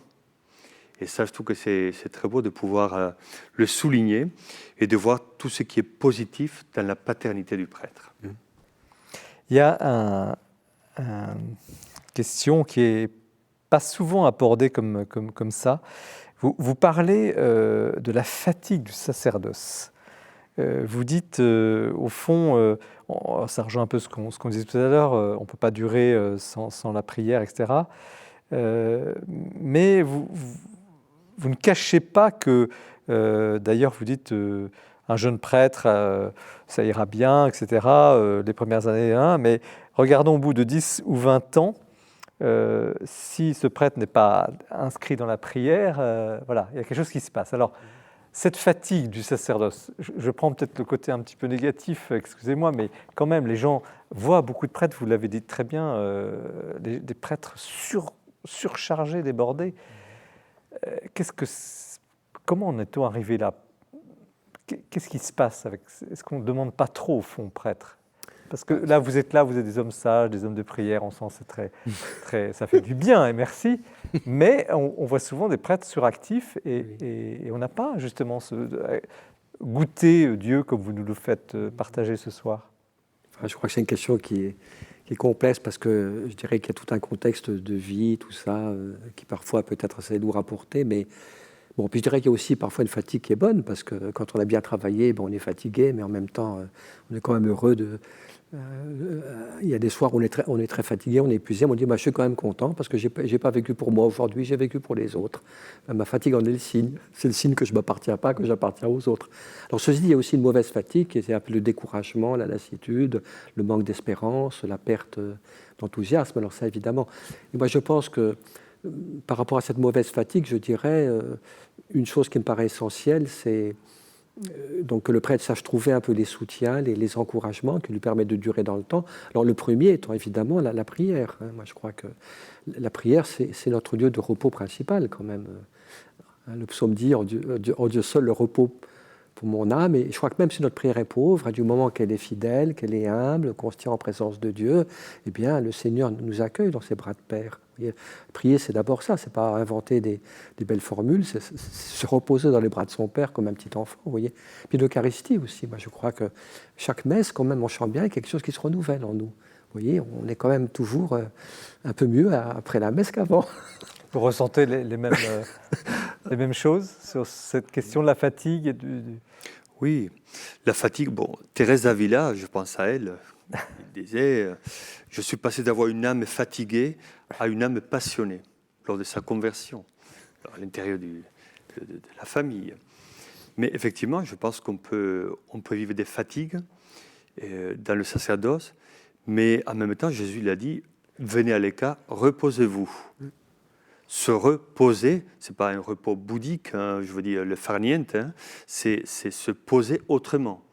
Et donc il est sage, à mon avis, de trouver des temps, des moments et des personnes qui nous permettent de voir autrement. Et donc alors, c'est à nous aussi d'être disciplinés pour accompagner nos fatigues. Nous sommes humains, donc nous sommes soumis aussi à des fatigues physiques, psychologiques et spirituelles. À nous de trouver des moments heureux pour revoir la vie, pour se ressourcer et pour retrouver aussi la force de continuer. Père Thomas Joachim. Je peux que confirmer comment, je pense, moi, au psaume 22, il me fait reposer sur des prés d'herbes fraîches, donc je pensais à ce verset. Mais en même temps, à cette image choisie pour le livre Le curé d'Ars, c'est un mauvais exemple parce que lui, il a une vie tellement incroyablement fatigante. Mais comment il arrivait à se ressourcer vu le rythme qu'il avait? Donc il peut y avoir peut-être des fois, il m'a semblé qu'il y a deux types de repos. Parfois, je me disais, il faut vraiment un jour, on relâche, on se connaît soi-même, on arrive à se reposer. Puis il y a des fois, on peut pas, on n'a pas le temps. Et je me pensais aux avions qui sont rechargés en plein vol. C'est comment ils font ces avions? Un autre avion arrive et les recharge. Mais c'est peut-être une autre image à trouver quand vraiment on ne peut pas, parce qu'on n'a pas le temps de se reposer. Comment je vais me recharger tout en étant en plein vol? Alors justement, parce que ceux qui nous regardent, et je les remercie de leur fidélité, vivent des situations, vous vivez des situations aussi difficiles, familiales, professionnelles, et votre image justement, quand on a une famille, on n'a pas le temps, quand ce n'est pas le travail, c'est les enfants ou les petits-enfants, etc. Quel conseil vous donneriez justement contre le découragement? Parce que ça, c'est aussi une grandeur de votre livre, de bien montrer combien le découragement nous guette. Quel conseil vous donneriez chacun à des gens qui sont dans la vie courante, qui ne sont pas religieux ou prêtres, mais qui sont croyants? Enfin, moi, je dirais que d'abord, garder le contact avec Dieu, avec sa parole. Oui. C'est souvent la parole de Dieu qui nous console, qui nous encourage, qui nous fait repartir. Et puis ce contact tout simple avec Dieu dans la prière, l'adoration eucharistique. Oui. Puis ensuite, donc, avoir aussi des lieux un peu de fraternité, de partage, d'échange. Par exemple, pour un père, c'est important d'avoir un père spirituel. Et moi, je sais que quand j'ai vu mon père spirituel, même si je n'ai pas dit des choses extraordinaires, ben là aussi, je me sens un peu... C'est quoi un père spirituel pour ceux qui ne... Comment? C'est un autre prêtre à qui on va rencontrer régulièrement, enfin, ça peut être une fois par mois ou moins, avec qui on va partager de ses difficultés, de ses combats, de ses désirs. C'est un peu une manière, je dirais, de confier un peu sa vie à Dieu, mais à travers la médiation de quelqu'un, dans le mystère de l'Église. Saint Jean de la Croix dit que Dieu aime bien que les hommes aient besoin les uns des autres. Ouais, ne pas être seul, quoi. Oui, c'est ça. Je crois qu'aujourd'hui, il y a un individualisme. Chacun croit qu'il s'en sortira tout seul. Et ben, je crois qu'on a besoin les uns des autres. Simplement le fait de partager avec un frère tel combat, telle difficulté, bien, tout simplement parce qu'on a exprimé, que l'autre l'a accueilli dans la prière, ben déjà, il y a... je dirais, une grâce de réconfort qui est donnée. Frère Thomas Joachim, conseil pour les non-initiés? Il faut garder la joie, parce que quand on est joyeux, on peut faire plein de choses. Quand on est triste, on n'arrive plus à rien à faire. Et pour garder la joie, il y a... Moi, je dirais 4 choses. C'est un article de saint Thomas extraordinaire dans la Somme de théologie. Il dit comment on passe de la tristesse à la joie. Il donne 4 recettes. Il dit, il y a d'abord le corps. Il dit même prendre un bain, je dirais le sport, ce qui va relâcher le corps, parce que la fatigue implique une tension musculaire. Donc déjà le corps. Ensuite, il dit il y a la distraction, parce que la fatigue fait qu'on pense qu'à son problème. On est contracté sur son problème, donc se distraire déjà. Ça peut être voir un bon film, ça peut être aller dans un musée. Ensuite, il dit, il y a le cœur, l'amitié. C'est ça qui repose le plus finalement, d'avoir des bons amis. Et puis, il dit la contemplation. Donc, on rejoint le contact avec Dieu. Mais pour moi, c'est vraiment les quatre... c'est incroyable. Frère, Bien vu. Je pense qu'il faut réparer l'espérance. On parle beaucoup de réparer l'Église, mais il faut réparer l'Église, bien sûr. Mais il faut réparer aussi l'espérance. Parce que souvent, la fatigue, comme vous le disiez, nous amène vers le découragement. Et c'est dommage. Je pense qu'il est important aussi d'avoir une certaine sagesse de vie. L'être humain ne se réduit pas à son ici et maintenant, comme dit Kant. Il y a le passé, il y a l'avenir. Donc, nous avons la vie devant nous. Alors, quand on sait que notre vie continue et qu'on n'est pas seul, on n'est pas isolé, et quand on sait qu'on n'est pas orphelin, qu'on est aimé, mais on va de l'avant. Et moi, j'aime bien ce qu'on dit en Afrique, quand on pose la question « ça va ?» Quand ça ne va pas, ils disent « ça ira ». Je trouve ça très beau, alors, très simple, très beau. Très bien. Je ne sais pas, ça ne va pas du tout, c'est nul, ça ira. Alors, ça ira. Alors, vous avez évoqué la question, c'est la dernière question de ce plateau, et réparer l'Église. Réparer l'Église. D'ailleurs, vous en parlez, Père. Vous dites, OK, très bien, réparer l'Église, mais aucune réorganisation ne répare l'Église sans une conversion personnelle. Comment réparer l'Église en un mot, chacun, que diriez-vous? Moi, je crois qu'il faut la remettre en contact avec la source de toute jeunesse, de tout renouveau, de toute vie, de toute lumière, de toute grâce. C'est ce contact de foi, d'amour, d'espérance, de prière avec Dieu qui est la source de toute réparation. Frère, réparer l'Église. J'avoue que si j'avais la réponse, c'est une colle. Réparer l'Église, refais mon Église. Non, mais c'est un thème qu'on entend beaucoup en ce moment. Je pense que, justement, moi, le chemin de la paix intérieure me semble... réparer, c'est un peu guérir, c'est un peu retrouver la santé, c'est retrouver la santé spirituelle, c'est la paix. Donc, si je devais répondre comme ça spontanément, je dirais qu'on a besoin de paix. On a besoin, Frère, on répare quelque chose qui a été abîmé. Donc on redonne à un objet ou à une situation, à une personne, sa beauté primitive. Donc je pense qu'aujourd'hui, il est important il faut réparer l'Église en laissant d'un côté, à mon avis, la vision un peu politique et sociologique et en mettant en valeur l'âme de l'Église. alors vous voyez, cette émission qui promettait d'être passionnante est passionnante. Elle va continuer. Nous montons. Nous allons passer au livre du Père Thomas Joachim sur la paix intérieure. Et nous remercions le Père Jacques Philippe pour cette très très belle évocation de la paternité spirituelle. Un trésor dans des vases d'argile, édition de DB, qui nous a monté bien haut, parce qu'effectivement, de cette paternité, il y a une fécondité, et vous l'illustrez très bien. Donc nous continuons l'émission, restez bien avec nous. Ce mois-ci, c'est Jean-Baptiste Passé qui présente le coup de cœur. C'est d'humeur buissonnière que l'on débute la lecture de ce récit. Le chemin des estives est le passionnant journal d'un pèlerinage de deux jeunes novices de la Compagnie de Jésus. Après un an d'enseignement, ils mettent à profit un mois de discernement pour vivre dans leur chair la pauvreté et la fraternité. Aussi, ils partent sans le sou sur les chemins noirs de cette diagonale du vide en mendiants offerts à la générosité de ceux qu'ils croisent. Ils traversent ainsi d'église en calvaire, de magnifiques paysages et peuvent contempler la beauté de la nature et s'émouvoir aussi bien devant une source rafraîchissante, il fait très chaud pendant leur marche, que devant la puissance tellurique des volcans d'Auvergne.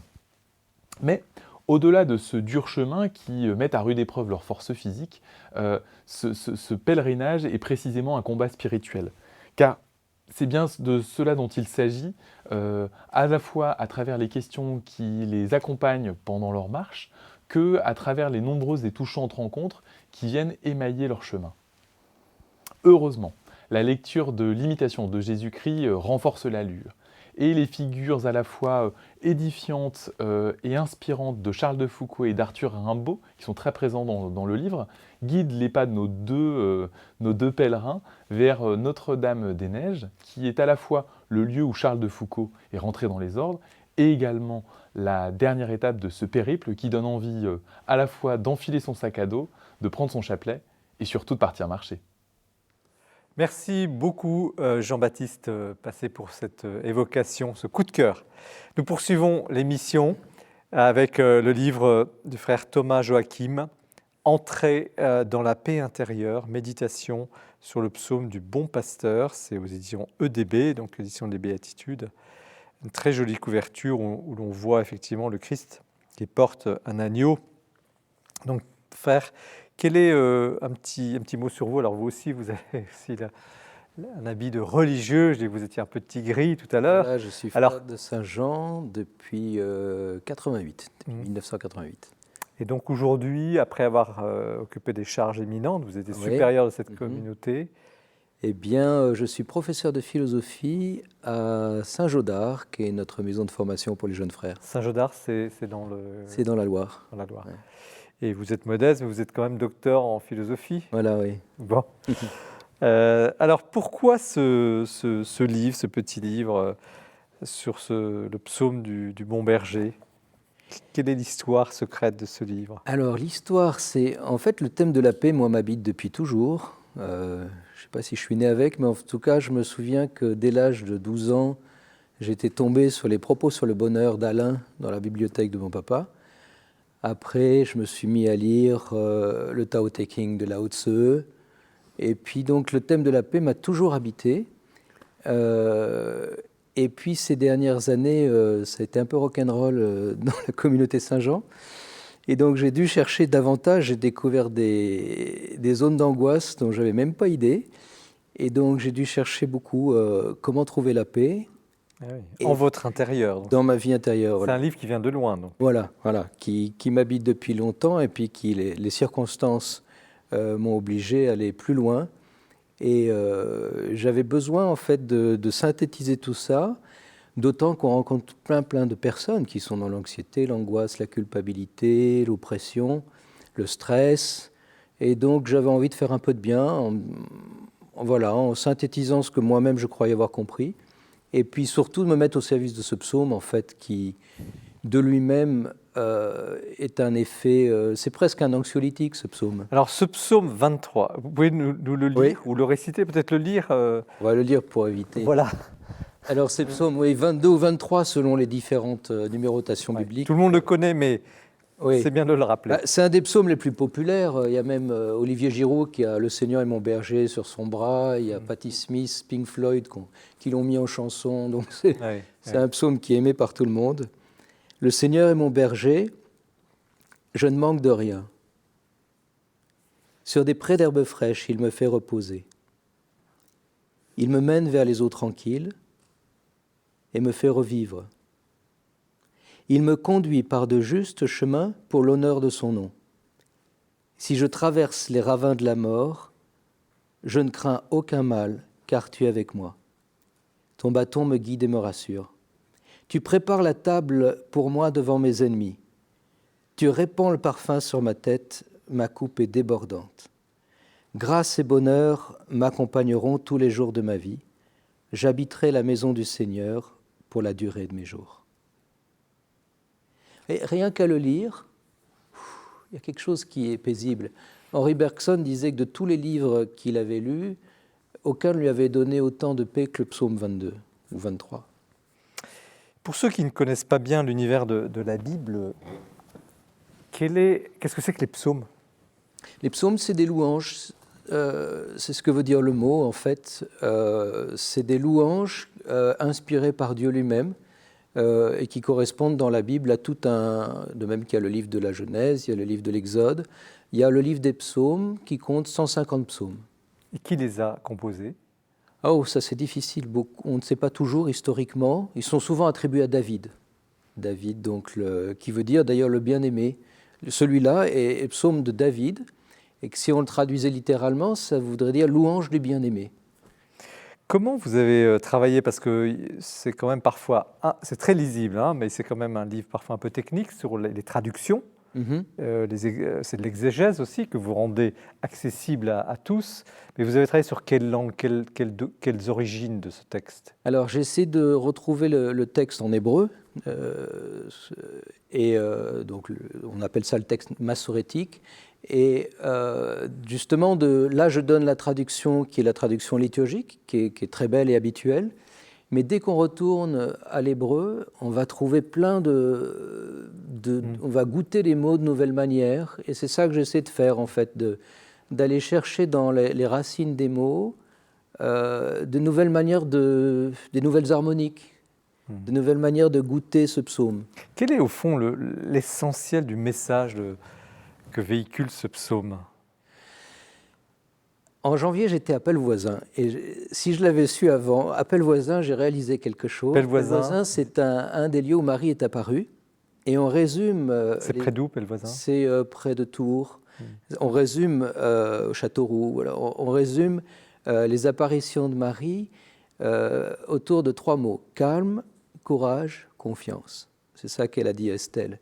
Et je me suis dit, mais puisque j'ai distingué 3 parties dans ce psaume, c'est exactement ça. Première partie, calme. Le Seigneur est mon berger, je ne manque de rien. Sur des prés d'herbes fraîches, il me fait reposer. Mais ensuite, il faut quitter sa zone de confort. Courage. Il me guide vers de justes chemins. Si je traverse les ravins de la mort, je ne crains aucun mal. Et puis ensuite, confiance.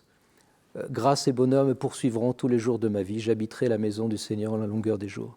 Donc, au fond, ça serait, voilà, calme, courage, confiance. Là, on a les 3 mots pour moi qui caractérisent la paix intérieure.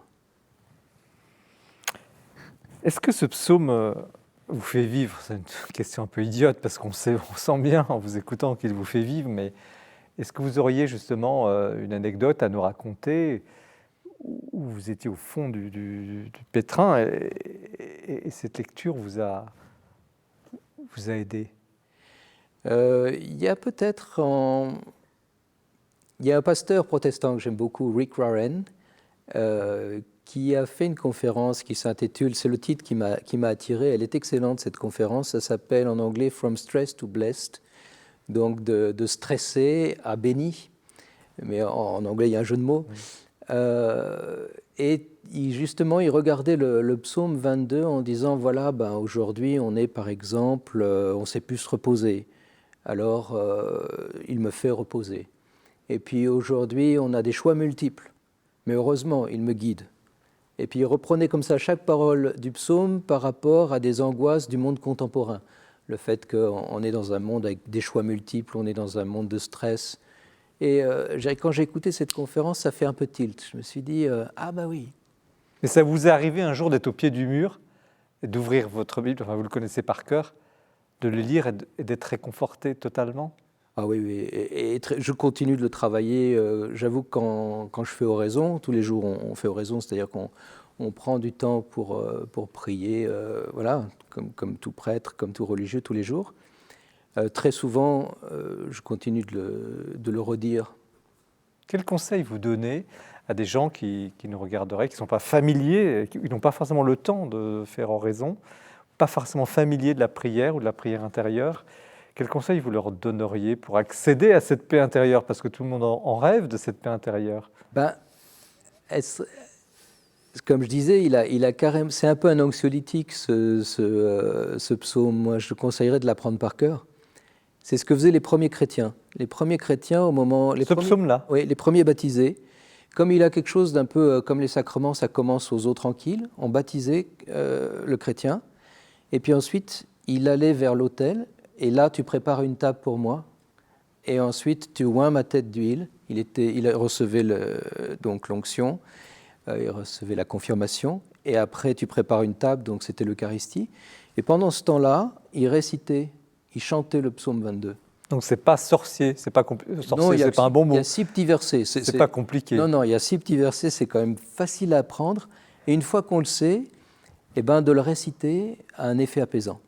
Alors on dit que saint François d'Assise, quand il est allé rencontrer le sultan, a dû traverser des lignes un peu dangereuses, sans doute de guerriers pas très fréquentables, et qu'il a récité ce psaume? D'après Bonaventure, il récitait en particulier « Si je traverse les ravins de la mort, je ne crains aucun mal, car tu es avec moi ». Un petit détail d'ailleurs, je trouvais ça génial, c'est le déco au fond que le « car tu es avec moi », il y a 3 mots en hébreu. Ouais. Et comme le psaume fait 55 mots, vous avez en fait 26 mots, « car tu es avec moi », et ensuite 26 mots. Ah. Donc même d'un point de vue narratif, le « car tu es avec moi » est le centre du psaume. Et donc c'est peut-être ça le secret de la paix. C'était « tu es avec moi ». Quelle est la différence entre la paix intérieure, que je vais qualifier de chrétienne, et puis la paix, excusez-moi s'il y a parmi vous des gens qui sont proches du bouddhisme, mais ce n'est pas du tout par mépris, mais c'est pour poser une question, je pense, qui peut parler à beaucoup. La différence entre une paix chrétienne et une sérénité qui arriverait par la méditation bouddhiste ou hindouiste ou même de yoga, par exemple. Oui. Quelle est la différence ? Je vous disais, moi j'ai beaucoup apprécié le taoïsme, le zen à un moment. Et puis il y a vraiment eu la rencontre avec Jésus, la rencontre personnelle avec Jésus. Et là, moi j'ai fait personnellement la différence entre une paix qui relève d'une certaine soit de maîtrise, soit de lâcher prise, et puis une paix qui est quelqu'un, qui est tout simplement quelqu'un, on parlait du Père, tout simplement de se sentir aimé par Dieu à un moment donné, donne une paix que je ne connaissais pas dans tout ce qui était zen et taoïsme dans mon jeune temps. Et après, c'est vraiment, comme dit saint Paul, c'est lui notre paix. Donc la paix est quelqu'un, en fait. Quand Jésus arrive, il dit « Shalom », la paix soit avec vous, c'est lui la paix. Quel est votre verset préféré dans ce psaume ? Ils le sont tous, mais peut-être car tu es avec moi alors, le centre du centre. Mais quand je suis fatigué, c'est plutôt il me fait reposer. Alors, j'allais dire messieurs, ou frères plutôt, comment vous recevez un livre comme ça, des livres de spiritualité, vous en avez feuilleté sans doute des centaines dans votre vie, ou des livres même d'exégèse, enfin... Pour moi, c'est un livre qui m'a fait du bien. Bon, il y a une méditation.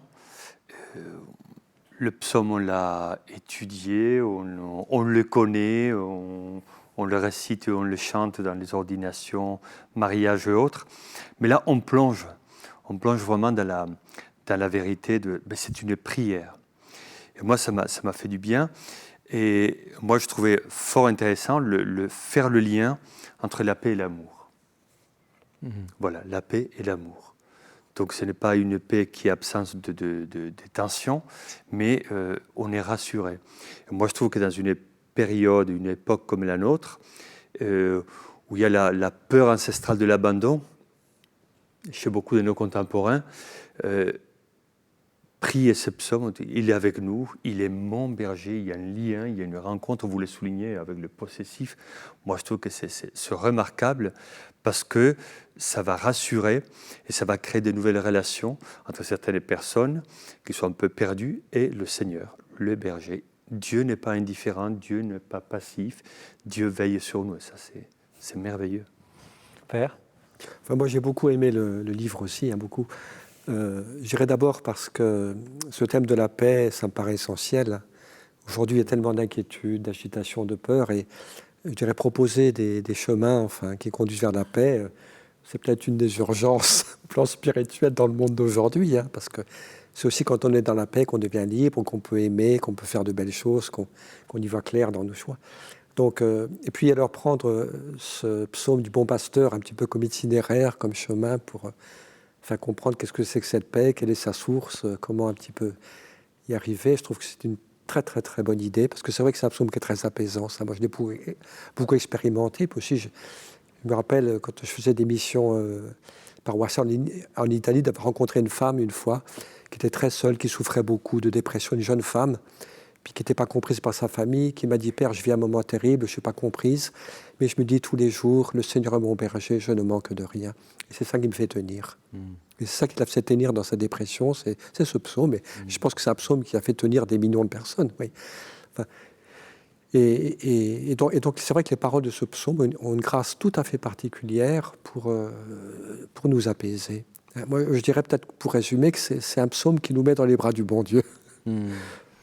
Et là, vous l'avez redécouvert? Bah oui, surtout qu'il y a des tas de choses, évidemment, parce que votre analyse, en même temps, est assez fouillée, donc au niveau des mots, des différentes interprétations, donc il y a des tas de petits détails qu'on redécouvre. Par exemple, j'ai beaucoup aimé quand vous dites,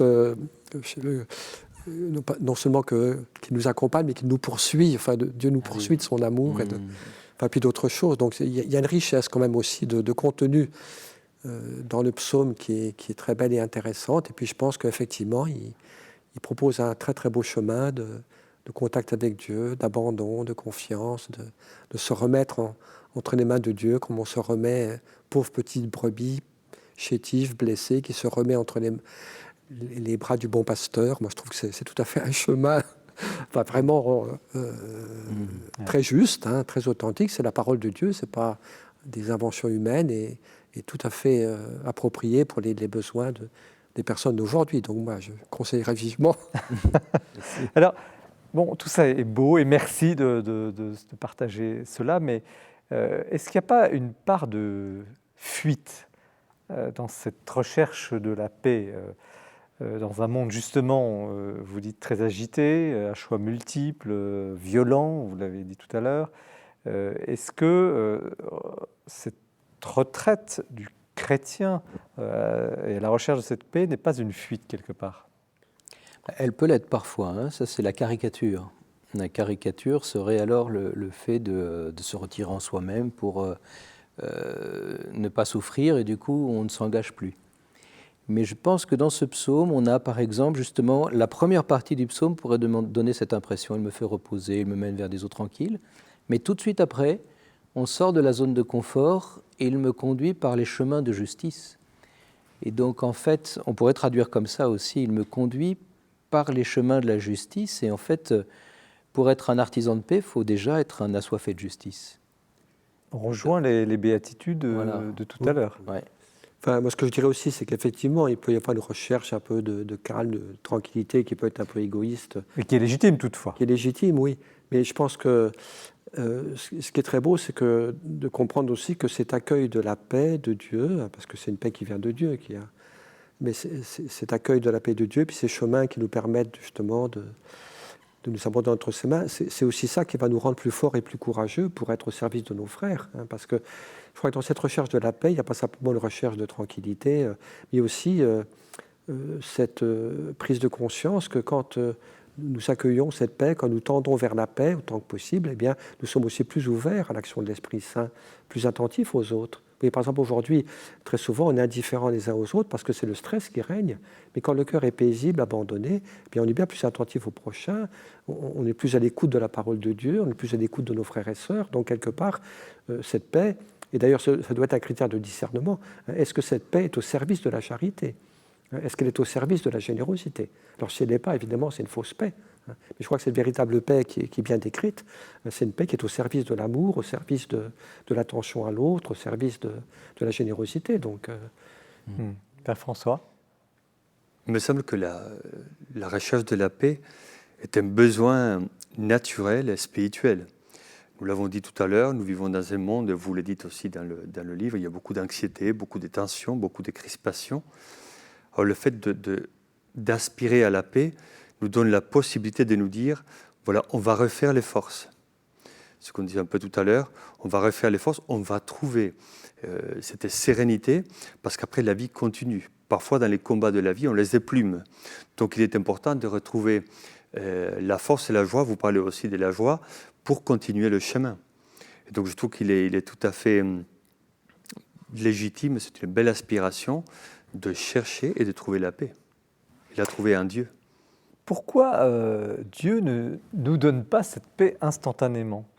Après tout, il veut la paix, mais on a l'impression qu'il y a tout un parcours d'embûches. Alors, il y a la question de l'ennemi. Vous avez un passage très intéressant sur le sujet. Qui est l'ennemi?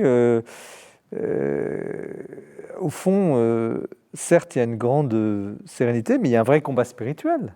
Ouais.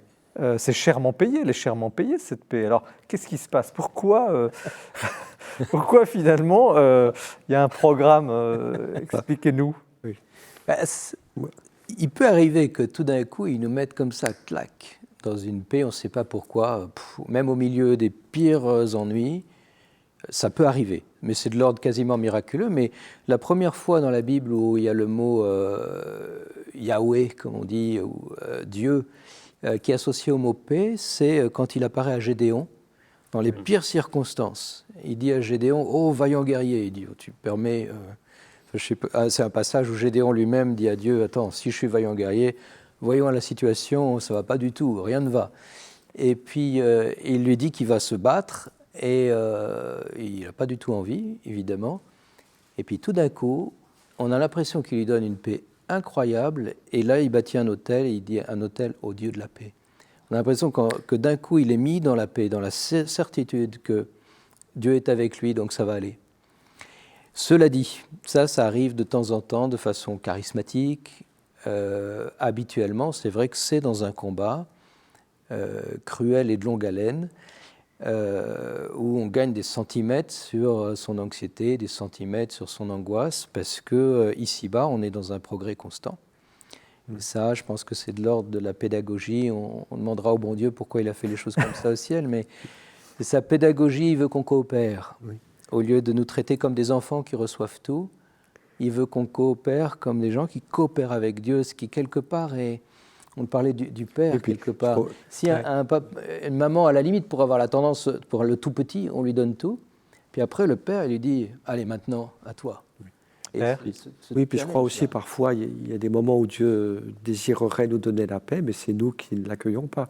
Par exemple, oui, parfois, nous voulons rester absolument le maître de notre vie. Je veux rester le maître de ma vie, de mes décisions, de mes choix, et puis on n'est pas très, très à l'écoute du Seigneur. Et donc, c'est sûr que si, tant que je veux rester mon propre Seigneur, le maître de ma vie, j'aurais un peu de mal à goûter la paix de Dieu, parce que goûter la paix de Dieu, ça veut dire qu'on fait quand même un passage, une conversion, en disant « Seigneur, maintenant, c'est toi le maître, c'est toi le Seigneur, et bien voilà, je te suis, je ne suis plus le maître absolu de ma vie. » Donc il y a quand même, ça suppose certaines étapes de conversion, puis aussi certaines étapes de détachement.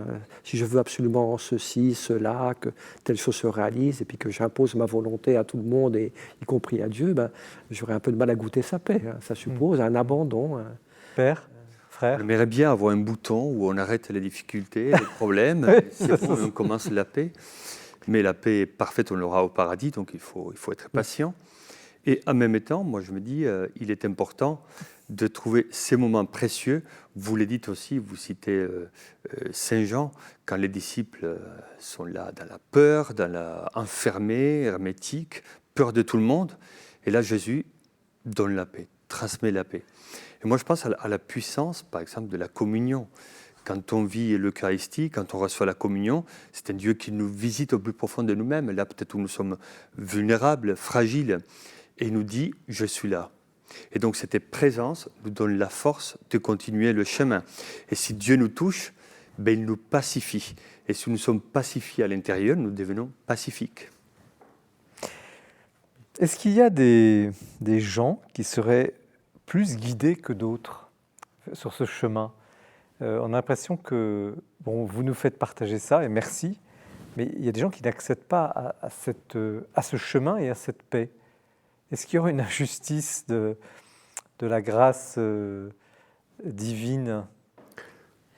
Alors, je dirais, au niveau psychologique, on n'a pas tous les mêmes dispositions.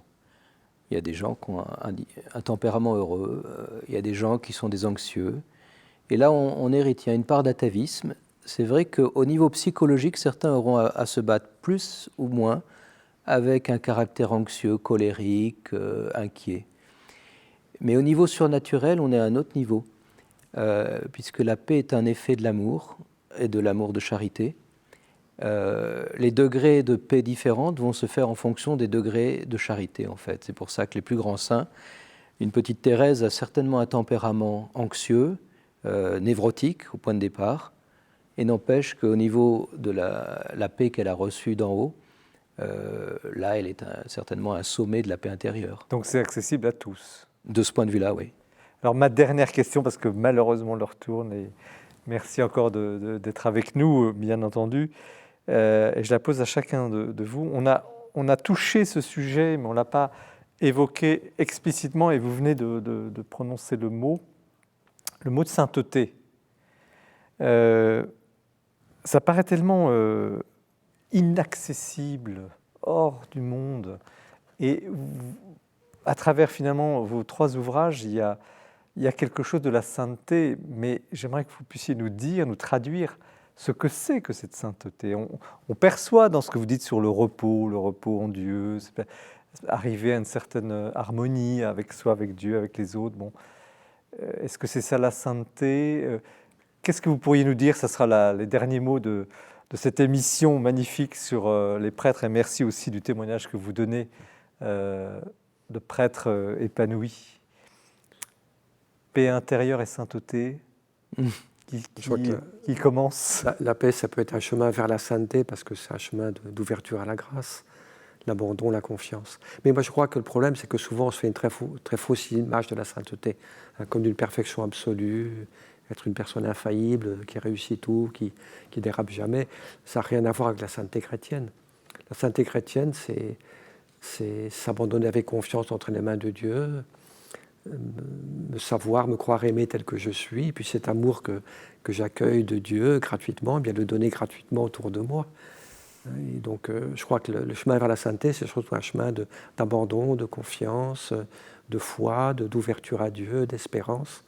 Pour moi, peut-être que le point le plus important du combat pour la sainteté, c'est de ne jamais désespérer de rien.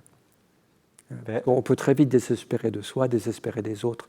Et moi, je pense que le combat pour la sainteté, le combat pour l'espérance, c'est la même chose.